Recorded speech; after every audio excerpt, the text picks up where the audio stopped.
I'm Roger. I'm with Scott here at Vintage Brewing. You hear a little gurgling in the background with the brewing going on. And tell me, Scott, I was reading on your website, and you guys were putting this pumpkin beer in these barrels back here. That's right. Tell me about that. Well, we love aging things in barrels, and it makes perfect sense when you think about it. You know, pumpkin beer, bourbon. It sounds like a dessert to me, so we got a hold of some bourbon barrels from Yahara Bay, and we have this nice strong pumpkin ale anyway, so why not age a portion in these bourbon barrels and just see what happens? I'm not sure what to think about pumpkin, though.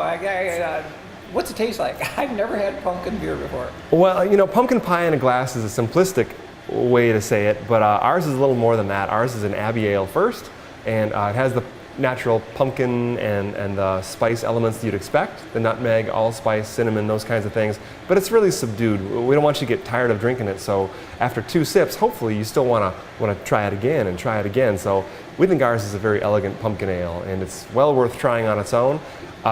Getting the extra dose of time in the bourbon barrel, it can only get better. If I want to try it, what do I have to do? Well, you should come to Vintage. We're not going to debut the Drunkin pumpkin, which is what we're casually calling our pumpkin disorderly in bourbon barrels, until the weekend before Halloween. And tell us more about the barrel stuff. I've got the Imperial Stout, but you've also got some of that sitting back here in barrels. It's true. You've actually got a rarity in your hand, which is the unaged in barrels Maximilian Stout. Max Stout is our Russian Imperial Stout. These days, we almost always put it in barrels, and this is the leftovers after a batch that went into there, and there. What was left over, we are serving on tap currently, and there's only a couple of kegs of it. So the raw, unadulterated Max Stout is a thing that's not long for this world. We try to save a little bit of it because we like it as well, but it really does nice things when it ages, especially in bourbon, also in rye whiskey barrels. The last couple we aged for 6 months or a full year, and with really nice results. And this is quite a local story here from what you've been telling me. You're getting the beers locally from distillers in Madison. Right. You even grow your own hops. You buy local hops. People who own businesses locally should always try to source from places that are close by, you know, like-minded businesses.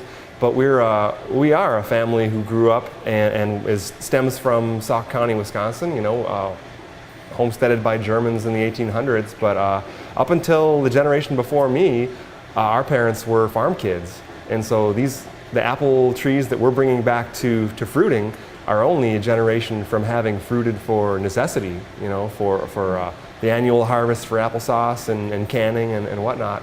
So it's kind of nice to be bringing something that's so close to us already back around and having it be popular for different reasons. You know, it's some of the kids who come out and pick apples with us, they really don't have the rural experience, so it's nice to bring them out and have them experience the cows, fighting the cows for the apples. Well, I know I really enjoyed the barrel-aged stuff, and cheers. And, cheers to you. Thanks a lot. This was a great tasting brew. Well, thank you.